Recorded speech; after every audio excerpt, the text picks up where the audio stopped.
Leadership and influence. These are words that you're probably used to hearing together. But have you ever thought about how you can use your leadership skills to build your influence and maybe even your personal brand? Well, today, Dr. Jackie Noelke and I are going to be discussing just that. Listen in. Welcome to the Leadership Coaching Group's podcast. I'm your host, Liz Howard, an entrepreneur, author, and executive leadership coach. This is where I introduce you to the top experts that discuss the burning topics that leaders at all levels need to know about. My goal is to help you become a leader that you are confident others will want to follow. So, subscribe to the show, listen in weekly, and watch your confidence as a leader grow. Jackie, welcome to the podcast. Thanks so much for having me, Liz. I'm excited to be here. I'm excited to talk to you. You have such interesting experience. You have talked about how leadership and kind of this online influence have a connection. How is that? For me, I believe leadership should be very sustainable in the sense that you are helping your organization sustain, right? And not have a lot of turnover, things like that. But then also with your influence, leadership is all about helping people get to where they want to be. It's about helping people improve their lives at the end of the day. Whether that's in your company or organization, you want people to be super successful in your organization, you want people to really enjoy their work and be motivated to help themselves while helping your company. And then so as far as your influence as a marketer, how that can play is really nurturing people and going at it as from a standpoint of, okay, this is not just about me making sales. This is about me leading people to improve their business, to improve their life. Whatever it is you're selling, coming from a place of service is, to me, what it means to be a really good leader in the influential space. Oh, that's interesting. So, how have you found that, this whole thing with influencers and online presence, there's a lot. I mean, there's a lot going on there. So what do you think is the difference between what we see from, kind of like the overnight celebrities that pop up as influencers versus taking a leadership approach? Like what's kind of like a key difference? Yeah, I think part of it is your motivation, right? So I like you said, there's so many different kinds of influencers, right? So there's influencers in the marketing space, in the online business space. Then you also have the celebrity type influencers. So are you an influencer? Is your purpose to get more recognition for yourself, or is it to really make change? So change someone's business, change someone's life by supporting them to start their own business. Change someone's life if you're a doctor, let's say, in your messaging to help people heal. It really comes down to your motivation.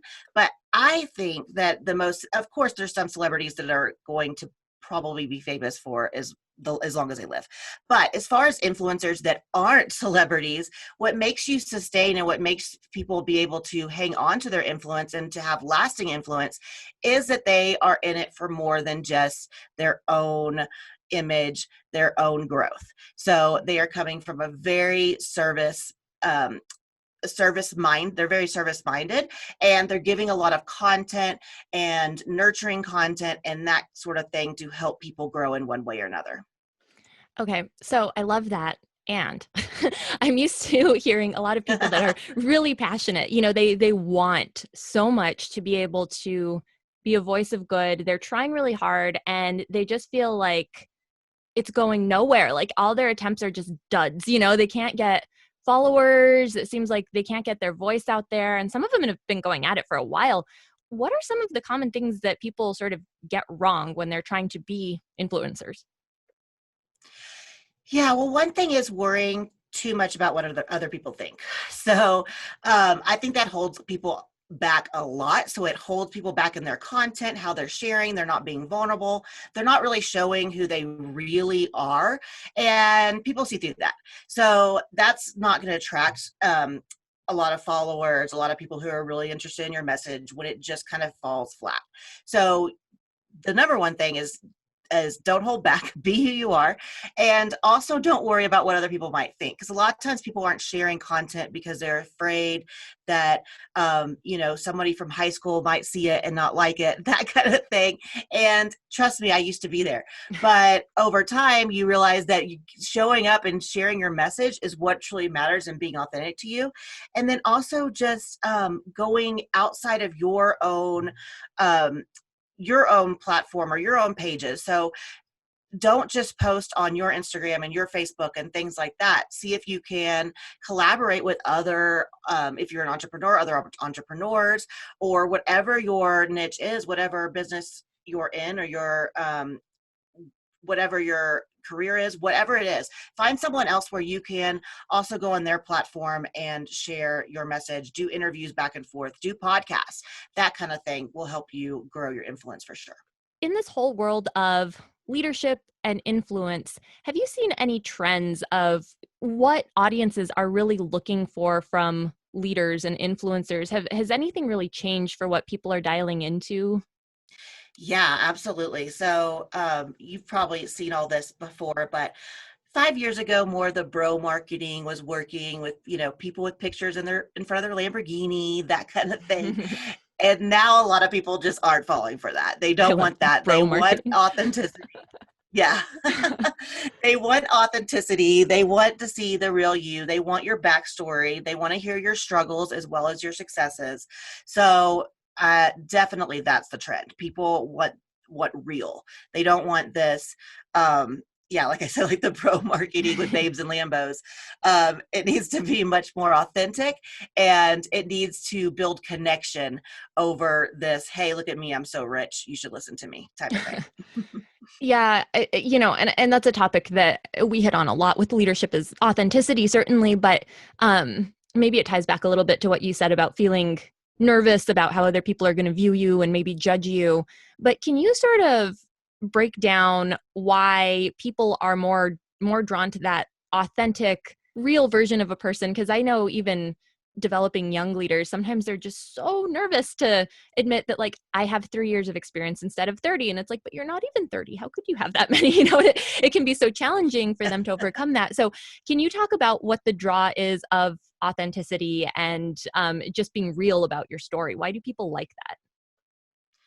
Yeah, so there's something called the twin effect. And that's where the people like them, right?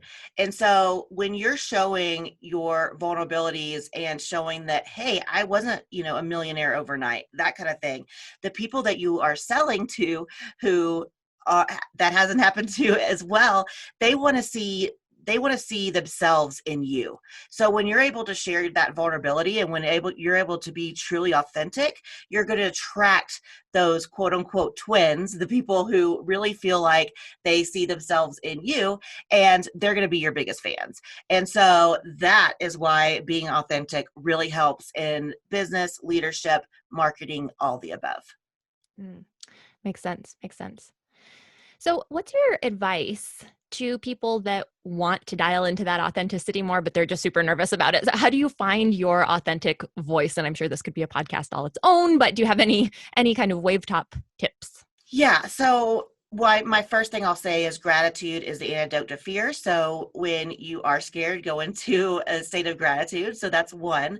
And also, it just takes practice. It just takes making that commitment. Okay, I'm going to show up as myself, and and just understanding that you can be the juiciest peach, but not everyone likes peaches. And just like you don't like every single person out there, and that's completely okay. It's okay for not everyone to like your message. So once you get over that, and once you understand that, hey, this is going to happen, there are 100% going to be people who don't vibe with what I'm saying. And that's okay. Once you accept that, it opens up all kinds of doors for you, because then you could just be yourself. You understand that you're almost welcoming that, because you know that by also turning off people, you're turning on the people who are really meant to work with you, who are your people. So I think making a commitment to it and really understanding that even if you are scared of what other people think and you are not being as authentic, you're still turning people off, right? Like not everyone's still vibing with your message. So you might as well go out there, be you, so you can be a super attractor and attracts the people that are really meant to work with you. Yeah, I love that. So, how do you know that you're getting it right? Because, building an audience is a tedious process. I mean, it takes a long time. You work hard for an audience. So, sometimes it feels like a lot of work and not a whole lot of return. How do you know that you're on the right track and you could be heading in the right direction? And how do you know that, it's just maybe you have a little area of improvement? Yeah. So one thing I just want to touch on, because when you're saying it takes a long time, that's absolutely true with organic marketing, but you can speed that up with paid advertising. So that is one thing you can do, because not all paid advertising needs to be about the sale. A lot of it is about nurturing. We send out videos for video views, all kinds of things. So we're nurturing an audience and building a warm audience fast compared to the long organic game. And organic is still important as well. You still want to have an organic presence, but you can definitely speed that up through Facebook advertising. But as far as how do you know you're getting it right, I would say when you have people showing up on a regular basis, meaning like let's say you go live and there's people engaging with you, or you're posting and you get people engaging with you. It's when people are actually having those conversations with you, or maybe even DMing you. But that's when you know that your message is on point, that you're doing that you're showing up, that kind of thing. And you're right, it does take time to build, especially organically. But again, if you want to speed that up, you can use advertising to do that. Yeah. And that's a good point too, that there's more than one way to approach this. So when we talk about this whole thing of influence, I remember I had a 13-year-old asked me one time about my podcast, and she was like, "So how many YouTube followers do you have?" And I was like, "I don't really do YouTube," but but it was funny because her first thing was how many followers. Is there still a really strong connection between having like the millions of followers and influence, or how is that conversation looking these days? Yeah, no, the number of followers you have absolutely does not matter at all, because you could have a million followers that aren't engaged, aren't seeing your content, you know, aren't looking for your content, don't really care. Or you could have 100 super engaged followers who really care about your content. So vanity metrics really aren't important. It's more about, again, those relationships that you're building and the connections that you're having through your social media presence. So don't get caught up on the followers, because that doesn't necessarily translate to conversions at all. But connections do. So focus more on those connections, building real relationships through your social media platforms, and then those conversions will happen. Mm. And so, I mean, I'm obviously kind of poking at the entrepreneurial sort of leadership side of this, but let's say that you are a business leader, you're not an entrepreneur, and you aren't really trying to get yourself out there at this point anyway for monetary reasons. Is there still a conversation to be had about, hey, you work for corporate, but you should still be building influence? Why would that matter? Yeah, absolutely. Well, first of all, if you're representing your company, you want to build the company's influence 100%, no matter what you do, because that way you can obviously grow the company, grow the bottom line. All those things happen through influence. And then for yourself, you never know how long you're going to be with the company. So Mm. if you're sharing, little nuggets about what you do, your career, how you can, help other people, be an influencer like that. If something happens and you happen to either choose to change your job, or if you lose it for some reason, then you already have an audience, and anybody can look you up and see you're the go-to person for whatever it is in your industry. So it could definitely be beneficial, 100%. Yeah, yeah, definitely. Can you touch a little bit on what like personal branding is? So kind of thinking of that corporate employee who um doesn't have a lot of experience with this, right? Like everything has been branded by their organization, even their email signatures, they're so used to that. Can you talk about, and you did start to, but can you talk a little bit more about personal branding and what people should be thinking about? Yeah, so your personal branding is really when people hear branding, a lot of times they think of logo, colors, that kind of thing. That is a very, very small part of branding. Branding is mainly your messaging, your values, that kind of thing. So if you were going to start your own, Instagram, your as a business person, or your Facebook, things like that, the first thing you'd want to do is you'd want to sit down and write out, what are my values and what are the 3 to 4 topics that I really want to touch on. And then that makes it much easier. So your messaging is going to be around those certain topics, and that way it's very organized, and that becomes your personal brand, right? People know you as a person that's talking about HR and the hiring process and things like that. So those would be the steps with personal branding for sure. You talked about an Instagram. I really liked that tip, kind of have your two or three things. But I think, isn't it also kind of reflected in, you see people posting articles on LinkedIn and you kind of start to see trends. Like there's a whole kind of atmosphere that you can create right around this whole conversation of a personal brand. Oh yeah, absolutely. Like LinkedIn is definitely a powerhouse, especially um, if you are in corporate. Like you, obviously LinkedIn works great. I actually build a lot of connections through LinkedIn myself as well, and it's definitely an area that you'd want to build your brand on for sure. There's one question that I like to ask all of my guests, and that simply is, if you had just one piece of advice to offer to a brand new leader, what would it be? Yeah, I'm gonna have to go with really embracing a gratitude practice. So I do something every day and I pick a number, and when I see that number, I go into a state of gratitude. And this helps you not only be in a place where you're very present, but also it just changes your mood. It makes you be in a position where you can lead better because you are in the right mindset to be that leader. So that is what I would recommend. If our listeners want to learn more about you and your awesome work, where can they go? The sheeostore.com. Jackie, thank you so much for being on the show. I think that you have shared a ton of great information and heartfelt stories. Thank you for being here. Yeah, it was my pleasure. Thank you so much for having me. Absolutely. All right, guys, that is all for this week. Until next time, bye bye.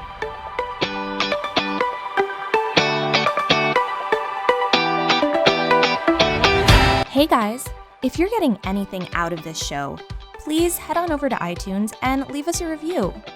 I read every single one, and honestly, your feedback is single-handedly what keeps this show going.